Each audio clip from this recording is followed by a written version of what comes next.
Good morning. Bida-bida muna tayo. Minsan kailangan din pala natin magsalita para sa ganon. Hindi lahat ng mga maling paratang sa atin, isipin ng iba, totoo. Kailangan din natin lumaban para minsan yung katotohanan mailabas, di ba? 18 ako nag-asawa, 19 years old, naanib ako sa isang samahan. Ayoko pa nun, kasi baka hindi ko kayang sumunod. Ako. Kasi kailangan doon mahabang palda, tapos yung buhok mo, wag mo nang pagugupitin. Pero dahil mahal ko yung ex ko, nagpasakop ako. At sabi niya kasi, baka mamatay ka na bukas, maimpyerno ka. Siyempre natakot ako nung edad ko na yun. Ayoko maimpyerno. Kaya naman, nagpabautismo ko. Dumating yung panahon na marami na rin ako nakitang mali. Lalo na, kung aamin lang kayo sa part na ginawa nyo sa akin, yung mga nasa tungkulin dyan, kung paano kayo nagkaisa.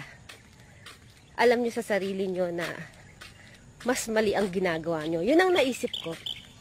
At ngayon ko kasi naisip na hindi naman ganun kalupit ang Diyos para sa pananamit lang, sa buhok, maimpyerno ka na. Parang nagising ako na, oo, pananakot na lang yun. Kaysa sa mga nasa tungkulin na mas matindi yung ginagawa, di ba? Pang-aapi, pamemera, at pagkukontrol para kontrolin ang mga tao. Kasi hindi nyo kukontrolin yung mga tao pag alam nyo nasa tama yung tinuturo nyo eh. Hindi nyo makokontrol. Kasi ang tao may isip yan eh. Alam nila, ito tama yung sinasabi nito, tama yung tinuturo nito. Alam nila yun eh. Pero yung kukontrolin nyo, alam nyo na may takot kayo, may nararamdaman kayong takot na hindi lahat ng umalis sa samahan nyo masama. At hindi lahat ng nasa loob mabuti ang ginagawa. Kaya wala tayong karapatan husgahan ang kahit sino. Alisin nyo na yung pananakot at pangungontrol sa member nyo. Itama nyo na lang yung mga maling ginagawa nyo at yung mga inapi nyo, gawan nyo ng mabuti sa halip na siraan ninyo. Bago kayo manghusga, alamin nyo muna yung katotohanan, hindi isang panig lang. Isang panig ang pakikinggan nyo. Dahil ang lingkod ng Diyos hindi nagtuturo ng pait, galit. Nagtuturo yon ng pag-ibig sa kapwa niya. Yung totoong pag-ibig, totoong pagmamahal, hindi sa kakapakinabangan lang. Tapos yan si Sis Osang, mga kapatid, ano rin yan, lumalaban din ng ubusan yan dati. Nakikipagsabayan sa amin. Alam niyo naman ang Lebanon, hindi naman yan mayamang bansa. Tapos, si Sis Osang, hindi naman siya engineer, hindi naman yan pero sumasabay yan, mga kapatid. Pagka merong tulungan, hindi naman lagi naman may tulungan eh. Basta't may target kami noon. Kasama yan. Lebanon, kasama yan si Sis Osang. Sumasabay yan sa amin. Kaya rin yan. Ubus din yan si Sis Osang. Kilalang kilala rin yan ng mga KNP. Kilalang kilala rin yan. Sige Sis Osang, bigay ko na sa iyo ang pagkakataon. Yun na nga, gaya ng sabi mo, CJ, totoo yun. Hindi naman, kaano lang naman sila ng isang domestic helper. Pero kung natatandaan nyo lahat ng, yung minsan sinabi niya, hindi minsan, sinabi din ni Bess yun, yung mga taga Hong Kong, yun ang karakaramay niya. Kasi ako naobserbahan ko hindi ko sa nila lahat tayo. Yung hindi talaga na-exploit ang gusto pagdating sa pagbibigay. Doon lang sa nasaksihan ko hindi lahat yun bumibigay kasi makikita mo naman sa pamumuhay nila. Pero kami mga chimiaa, kung gamitin nilang term, talagang nakikiramay kami. Minsan nga madalas, lalo na ng panahon ng PNK, pag birthday pa nga ni Brad Eddie noon. After noon, natatandaan mo ba, Brad CJ, merong by request. Oo, kasali rin pala kayo doon, no? By request na yun. Alam mo na, katapat nun. Oo. Isang kanta lang nun. May $1 million na kinolekta. Yung pala, nag-uumpisa na ron. Lahat tayo, siyempre, umaasa tayo, ligtas tayo sa ganung paraan Doon tayo naturuan, doon tayo. Basta doon tayo naakay. Eh, hindi naman lahat ng kapamilya ko kaanib. Kasi actually, nang naanib kami, kaming mag-iina lang. Nanay ko, kapatid ko, nakasalukuyang nandyan. Tsaka yung anak ko ngayon, nakasalukuyang pang nandyan. Kaya ang hirap mag-adjust. Akala lang nila, okay lang sa akin, pero sa kalooban ko, nahihirapan akong tingnan sila kasi patuloy silang na-exploit. Meron nga akong nasasyan, dati siyang worker. Alam niya, kinuwento ko sa kanya eh. Hindi na rin siya bumalik sa pagka-worker. Nag-ano lang kami, nagkwentuhan lang kami. Pero yung rason niya, eh, sige magpatuloy na kahit akong mali na, alam mo nang napapansin ka ng mali, magpapatuloy ka pa rin. Sabi niya, eh saan naman tayo pupunta kung lalabas ka? Sabi ko, nag-aral ka na pagka magagawa, hindi mo lang. Diba? Yun nga nakakalungkot. Eh kung mananatili kayo dyan, tiyakin niyo sarili niyo, gaya nung sinasabi ni Brother Eli na pag naloko ang kaluluwa mo, mahihirapan ka ng bawiin yan. Kaya nakakalungkot. Eh lahat naman na-expose na. Hindi ko na isasaysay. Lahat naman na, dati nga nung unang napanood ko si Badong, sabi ko pa nga dun sa anak ko, hindi mo ko basta-basta mapapaano kasi nakasama ko si Badong sa Macau eh. Tapos, nung nakita nagsalita, sabi ko, parang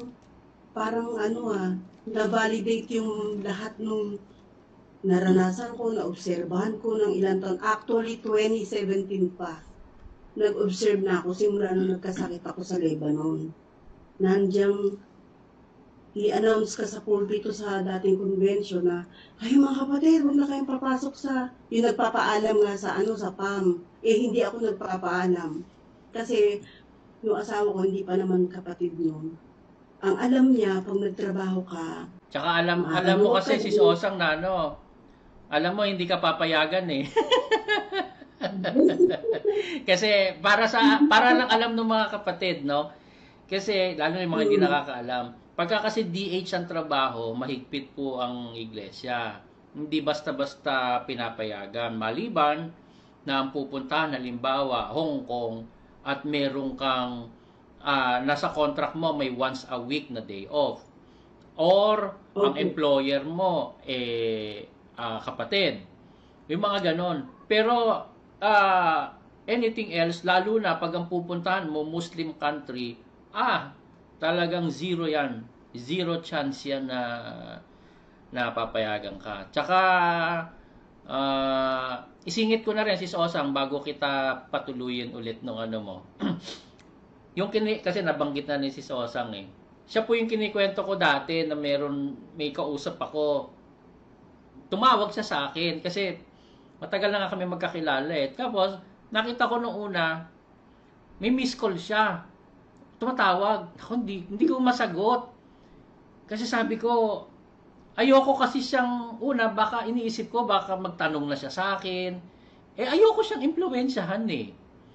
So ako tumawag sa iyo no si Osang, nag-return call ba ako sa iyo? 'Yon. Eh naisip ko naman, sige na nga kasi kilala ko naman si Osang. Sa loob-loob ko siguro napanood na ako nito, baka may gusto siyang sige na nga, sabi ko bahala na. Then nag-return call ako. Nung kausap ko siya, naramdaman ko wala siyang alam, nangungumusta. Tapos nagtatanong ng trabaho dito. So nakita niyo mga kapatid hindi ko siya hanggang natapos yung siguro mga 30 minutes din ata usapan natin o mahaba pa. Matagal din hindi ko siya, kamustahan kami. Tapos hanggang sa nung nagbabay na kami, wala akong sinabi sa kanya kahit isa. Ayoko nga mang-impluwensya eh. After pala nun,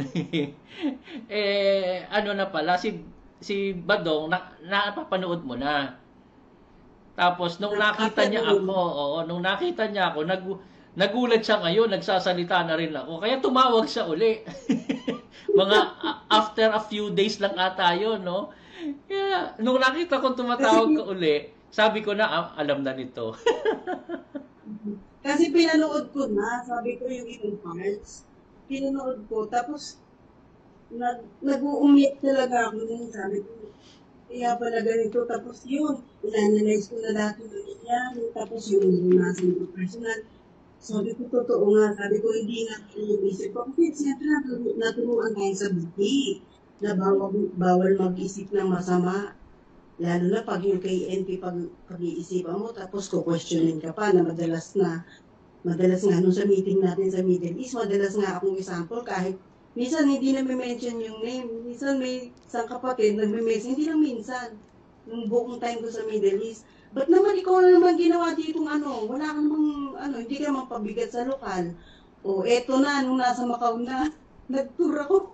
Galing ako nun sa ano, sa Lebanon. Siguro dahil siyempre single, ano ka, widowed ka na, di wala ka na maaasahan sa mga anak mo. Nag-try pa rin ako.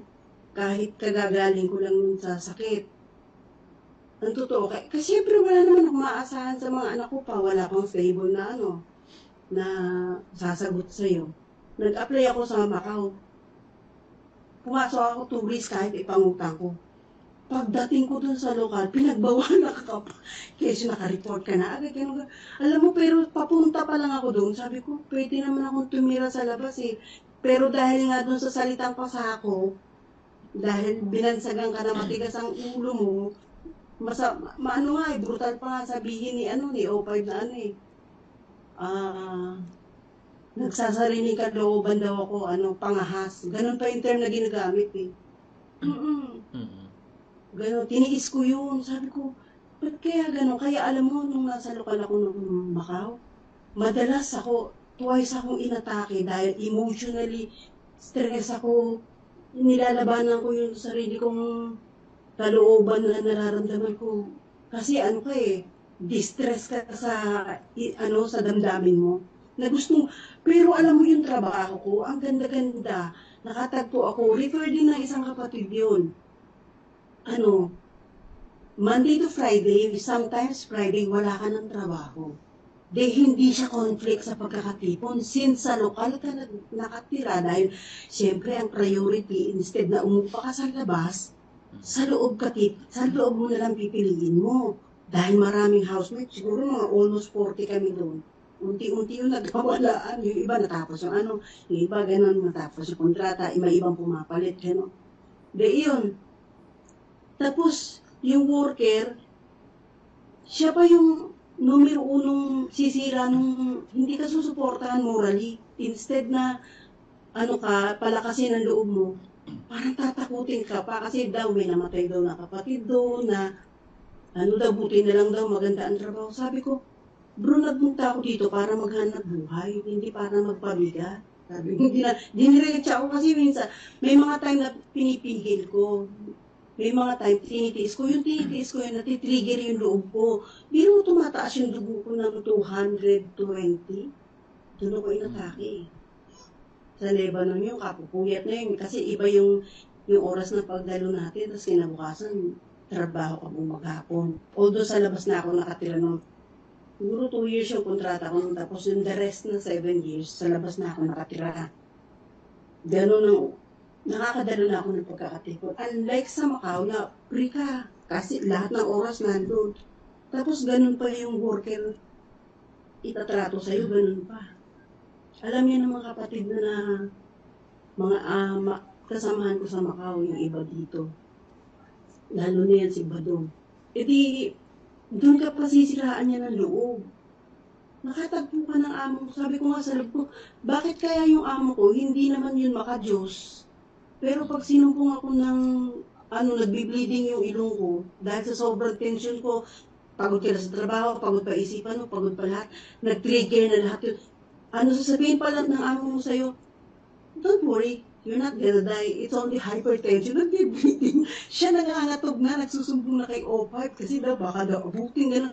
Tapos, awa ng Diyos, yung 5 years na kontrata, naging 3 years na lang due to pandemic. Expat din yung naging amo ko. Naging 3 years na lang. Pareho kami pinauwi. Alam mo, kada rin yun noon. Lagi masama. Sabi niya, sira ulo daw yung amo ko. Ba't pa daw ako nire-renew? Imagine mo kung mag-isip ganun. instead na suportahan ka. Samantalang pag may tulungan, kasali ka, uy, tatawagin ka, magpapaano pa yun, magpapatotoo pa yun, sabi niya, ayan, sa lahat ng kapatid dito na kaanib, si Sis Osang pinakatanda, sa pagkakaanib. Pero may matanda pa sa akin sa edad, pero mas matanda ako sa taon ng naanib. E di, tinatanong niya ako sa harap ng pulpito, sabi niya, Sis Osang, simula nang maanib ka, yung tulungan ba natin, nabawasan ba o nadagdagan? Sabi, ako pa yung kumukumbinsi noon. Sabi ko, hindi po kapatid, kaya pagdating sa pera, huwag kayo matitiso. Sabi ko yun pero may saloobin ako sa kanya, hindi ko may voice. Di siyempre, dahil nga sa aral, tinitiis mo yun, sabihin, padaya ka na lang. Ano po ba yung iba? Nakakalimutan ko na. Bagkus tiisin nyo, magpadaya kayo, yung mga ganon. So, tumagal hanggang sa inabot na ako ng 3 taon. Nung pangatlong taon ko nang renew, sabi ko, huwag ka na mag-alala, hindi mo na ako sasagutin. Bakit? Kasi naglabas ng bagong batas, pandemic yun in case of death, the employer should shoulder everything, blah, blah, blah, blah, gano'n. Tapos, hindi siya makapaniwala. Sabi ko, instead na ipanalangin mo na lang ako. Bakit? Matatakot ka ba? Ikaw ba may hawak ng buhay?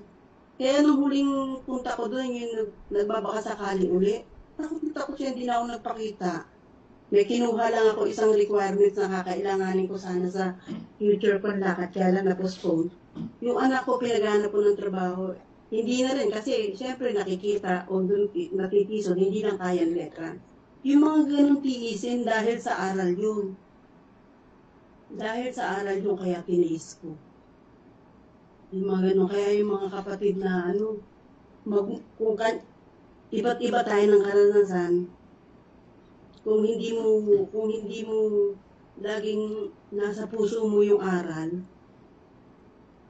magwawala ka. Pwera naman yung kasi noon sa paniniwala natin, yung mga natiwalag kasi, yung may sarili naman silang kasalanan ngayon hindi nila tayo tataka nga ako bakit hindi nila tayo maisekula kasi kung sa tayong lumabas, di ba? Tapos pagsasabihan tayo ng masama, meron pa nga dyan yung dati kong kasama sa Kuwait.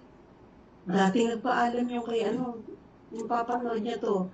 Dati nagpaalam yung kay Brother Tessie, yung sabi mo nga mag-girlfriend ka lang, magpapaalam ka pa. Hindi yung pinayagan. Alam mo, sasama ng loob. Buti nakapag-asawa na iba. Sa kalooban ng iba. Yun nagsabi din sa akin, ang tindi ng pagkapanatiko. Sabi ko, mag-isip ka. Hindi ka basta-basta may sarili tayong isip. Malaya tayo. Kasi, yan nga yung shinare ko, yung pinopost ko, yung video mo, pinpost ko nitong lately. Sabi niya, wag daw i-share kasi masama daw yun. Sabi ko, papa, di ako ngayon masama na. Sabi ko lang. Di ba yung kausap ko pa ngayon, doon pa yung nabasa ko. Meron pang iba. Marami. Napupuno nga yung inbox ko Nauumay na lang akong sagutin. Sa totoo lang, kung iisa-isahin ko lang sila, sasakit yung ulo ko. Kaya, mga kapatid, magpakatibay kayo. Sis Osang, mo ngayon? Mapapayo mo? Paano ka ba naka-move on? Tsaka ano ba yung naging pag-exit mo, ano ba naging struggle mo? Ano na experience mo muna? At pagkatapos paano ka nakapag-move on? Maraming struggle. Actually, may struggle talaga ngayon. Pero, I take it easy na lang kasi lagi ka nalang hihingi ng awa sa Diyos. Unang-una, struggle ka financially dahil wala kang job. Magkahanap ko ng trabaho. Sino magtatanggap sa akin? Lalo na pag sa edad na expired ka na, sabi ng isa. Di sige. Tapos, yung ganyan. Takot nung isang linggo, meron ako isang kapatid na bago lang siya, pinuntahan ko sa ospital. Wala pa siyang alam sa nangyayari sa atin. Pero nagsishare ako sa kanya. Doon pa rin siya. Nananatili pa rin siya. Naawa ako. Siyempre, hindi naman lahat. Malawak yung pag-iisip. Tapos, yun nga, natamnan ng takot, na-gaslight, na-guilt trip, lahat yan. Hindi nila alam na nakulto na tayo. Okay lang, sabi ng ganun. Kung diyan ka naman dito naman ako maliligtas, gaya nung sinabi mo kanina, earlier. Pero naman, natrap na, dahil nandun na. Huwag ka na lumayo, yung kapatid ko na lang, natrap na rin doon. Tapos yung anak ko, alam namang hilahin ko. Pwersa ko, nung umanig naman yun, nagpusa naman yun. Lumaki kasi sa KNC yun eh. Yung isang anak ko, nasuspindido ngayon, hinahayaan ko na lang. Pero pinagsabihan ko, huwag daw. Kasi yun nga, nakamatayan na kasi ni Bes na ipinagbilin si Kuya. Kaya possible ba na na yung namumuno ngayon eh, magkamali? Eh, na-expose naman na lahat eh. Kayo na lang ang makinig, hindi ko na kailangan isa-isa dahil ano na, nasabi niya na lahat eh. Ganun ka rin. Nag-expose ka rin. Noong una pa nga natin, pag nag-usap, sabi ko, panalangin na lang natin na sana magising yung mga KNP. Sabi ko, huwag ka nang umasa. Nakita ko yung tsura, hindi ko kanya. Oo, sabi ko kagad sa'yo na, huwag ka nang umasa. Oo. Huwag ka nang umasa. Tapos, huwag ka nang, sabi ko, oo nga, kaya sa lahat, ipagpapasa Diyos na lang talaga natin. Dahil, kagaya niyan, yung may isang tinitret pa nga, parang demonyo boses yung kay, sino ba yun? Si Doc J. Oo. Kasama na yun. Kaya ito, pagkatapos ko dito magsalita, tingnan natin kung sino yung magtitret sa akin. Kapit-bahay ko lang yung yung group 7 namin. Alam nyo, mga kapatid, ito lang po, huwag kayong matakot sa pang-threat. Why? Kasi, hindi naman, may paraan po kasi, mga kapatid. May paraan naman para makapag-expose ka na hindi ka naman bibigyan ng mga threat, ng mga death threat. Kaya, katulad sa akin, ano bang pinersonal ko? Wala naman akong pinersonal. Wala naman akong siniraang tao. Kaya anong ite-threat sa akin? Kahit isumbong nyo kay Meta, kay Facebook, kay YouTube, anong irereklamo nyo sa akin? Wala naman. Kaya may paraan naman. Kaya nga ako, tutol ako pagka personalan ng dahil protektado kasi ng batas pagka na personal ka. Kasi ini-invade mo na ang pagkatao at privacy ng kapwa. Ang bawat isa sa atin, pinoprotektahan yan mismo ng batas. Kaya, hindi ka talaga kakampihan ng batas pagka meron kang sinira ang kapwa mo. Pero ang pinag-uusapan lang naman natin, tunay na aral. Kung meron man tayong ini-expose yung mga exploitation, masasamang mga pamamalakad, pag-control sa atin, ano ang i-ano mo ron? Morality wise, totoo naman yung mga sinasabi natin. Kaya nasa paraan lang naman, huwag kayong matatakot kung may maririnig kayong iba na binibigyan ng mga threat. As long as nagpapakabuting tao tayo, as long na wala naman tayong inaapakang kapwa, kung meron mang mag-death threat sa atin, meron tayong, may mga kapatid naman tayong abogado na Exeter din, tutulungan tayo kung kailangan man ng legal battle. Pero hindi na kailangan umabot sa ganun eh. Dahil nga kung wala ka namang pinersonal, wala kang siniraan, walang mabuti lang naman ang sasabihin natin, ano ang ibabanta sa buhay natin, mga kapatid. Kaya huwag kayong matakot pagka ganun. Hindi ko naman sinasabi sa inyo, huwag tayong matakot at pagmumurahin na natin sila lahat. At hindi naman tayo ganun, mga kapatid. Huwag kayong matakot dahil hindi naman sa atin gagawin yun. Maging mabuting mamamayan lang tayo, mabuting tao tayo, walang magiging threat po sa atin, mga kapatid. Sige po, si Sosa. Gaya nung sabi niyo bro, yung kanina, nag-research nga ako, sabi ko, di ba naaral na rin sa atin yung Brother M, yung tungkol sa yung pagpapasakop sa gobyerno ng tao. Ano ba talata yung Roma 13:1. Ang bawat kaluluwa ay pasakop sa matataas na kapangyarihan sapagkat walang kapangyarihan na hindi mula sa Diyos. At ang mga kapangyarihan ay hindi lang ng Diyos. Yung kagaya nga nung halimbawa, nagsasalita ka ng nag-e-expose ka lang naman, eh hindi naman against the law yung kagaya nakakasuhan ka ng cyber libel, di ba? Ang totoo, na-exploit tayo, nadaya tayo. Pero yung aral dala-dala natin, kasi nung simulain naman talaga ni Bes, tunay yun, di ba, Brad CJ?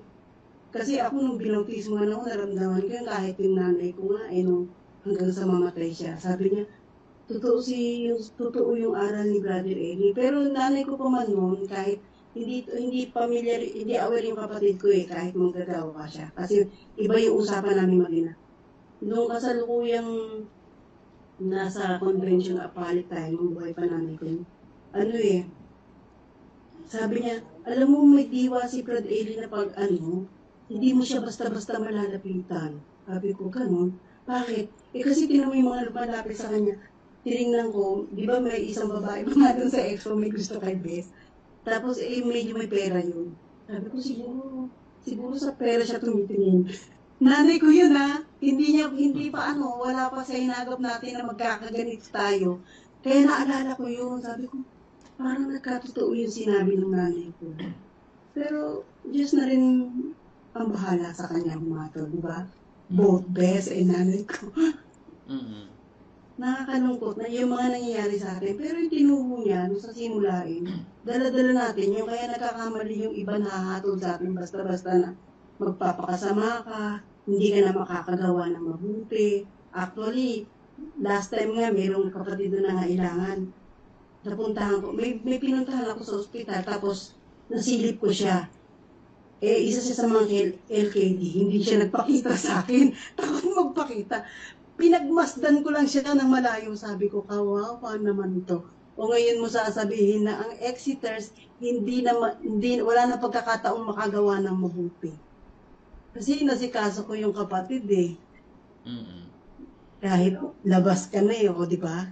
Kaya sa mga uusigin ng mga Exeters, huwag kayo magpapaniwala sa mga lalo na yung mga naanib lang lately. Iba kasi yung nakakatuwang pagmasdan yung nasa social media yung naanib lang dahil sa lugaw. Samantalang tayo nung naanib nung una, aral talaga, di ba? Hindi lang naman pinunta natin yung yung may kainan lang naman nun yung Bible Expo. Pero yung doktrina, nung umpisa, wala. Nung sa bahay-bahay pa kami, si Brad Sani pa nga yung, yung nagdoktrina sa akin, tsaka si Brad Dino Hilario nung nabubuhay pa. Yun, kaya lang nakita ko si Brad Sani, parang hindi ko maramdaman yung espiritu. Sabi ko, ang layo na. Samantalang marami na expose. Anyway, yun na lang mapapayo ko sa mga kapatid, magpakatibay kayo, sa aral kayo tumingin. Gaya nung lagi sinasabi ni yung ipinamahagi na dapat pantay-pantay tayo.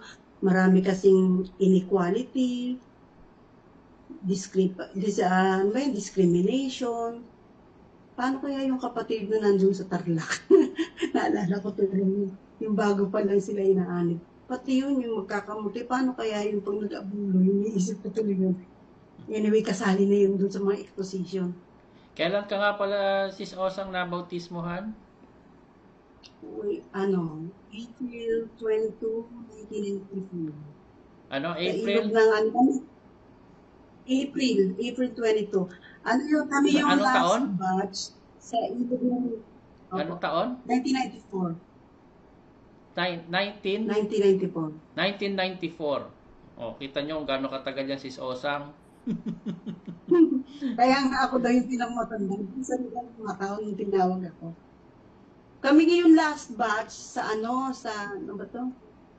sa ilog ng Kalupi. Alam mo, simulan na stroke ako, medyo nag-block yung isip ko Block kasi nalolos minsan yung memory. Pero minsan may bumabalik din pag nakakainis. Pero sabi, di ba, kalimutan yung mga masamang nangyari. Pero yung mga nangyayari ngayon, kailangan mo lang talaga sigurong sabihin para maging lesson to learn sa iba.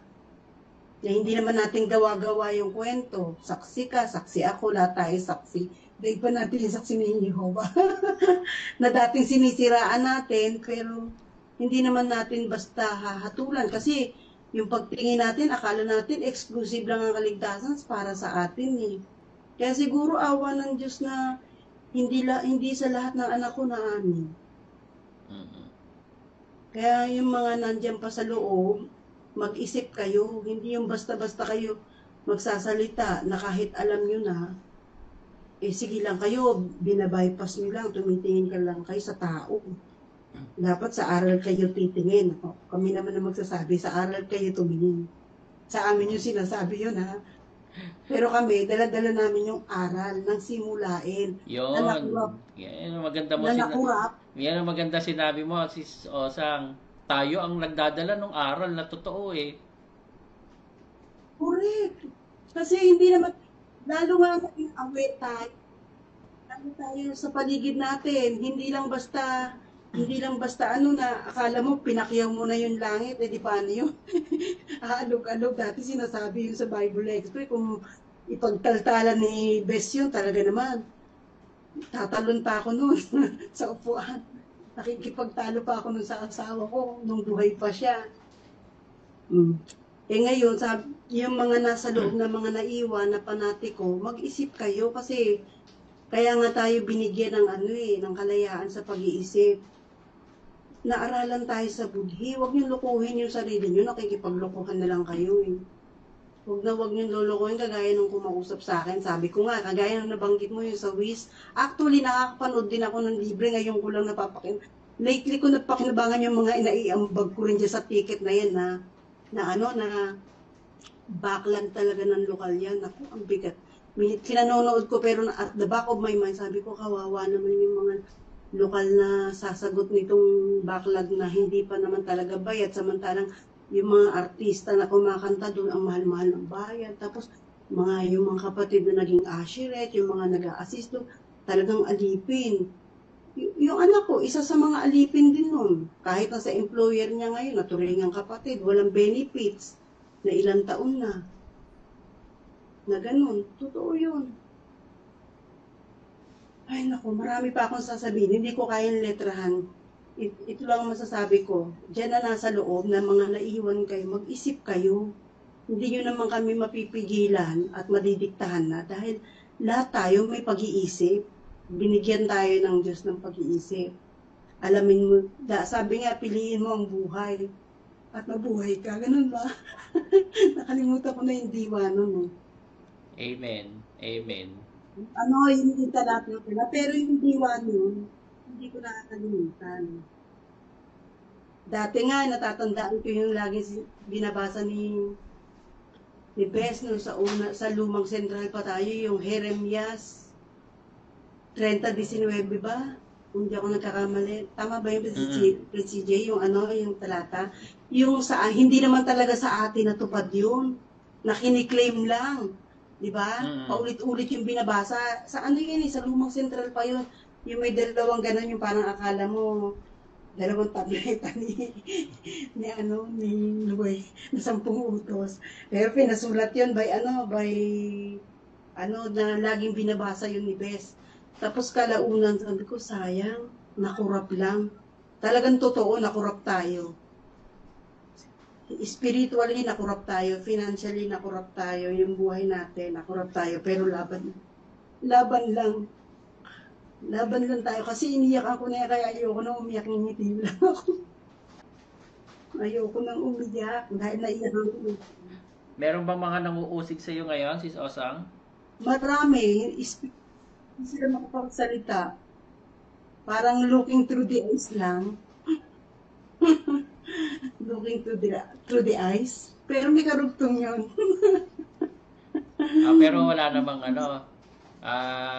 namang parang medyo nanghaharas na.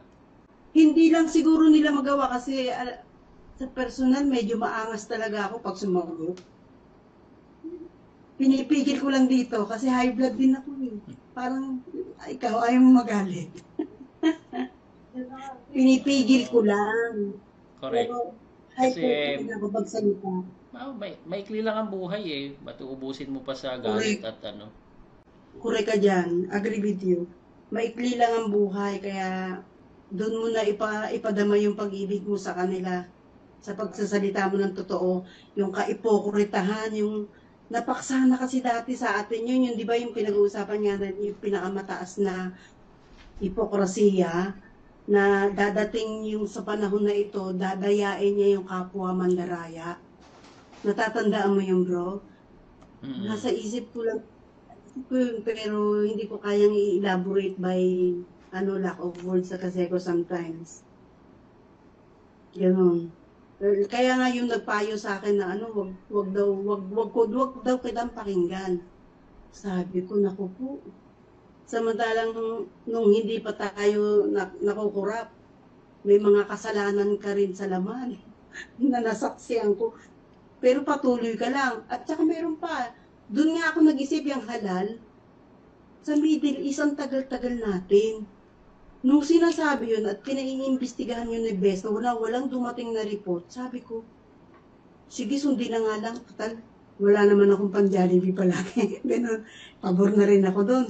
Tapos yung 10 taon na lang, huwag niyang pag-aralin. Pabor din ako doon dahil sa kahirapan, hindi ko kayang pag-aralin yung mga anak ko. Sa totoo lang, pabor din ako doon. Pero nung nagtayo ng La Verdad, yung isang anak ko nga nag-inquire doon, nasiraan ng loob kasi hindi daw qualified yung grade niya kasi mababa na. Tapos, yung anak mismo nung leader natin, hindi rin pala nag-aaral doon. Sabi ko, napaka-unfair talaga ng practices. Di ba sabi, practice what you preach? Pero bakit iba yata? Oo, totoo yan. Correct, di ba? Meron Kaya nga akong marami. alam na Exeter na rin yon. Isa sa kinatisuran yan. Hindi ko na masyadong i-elaborate para hindi naman ma-identify yung mga kapatid. Pero to cut the long story short, na-discriminate, nagkaroon ng issue doon sa royal family na estudyante.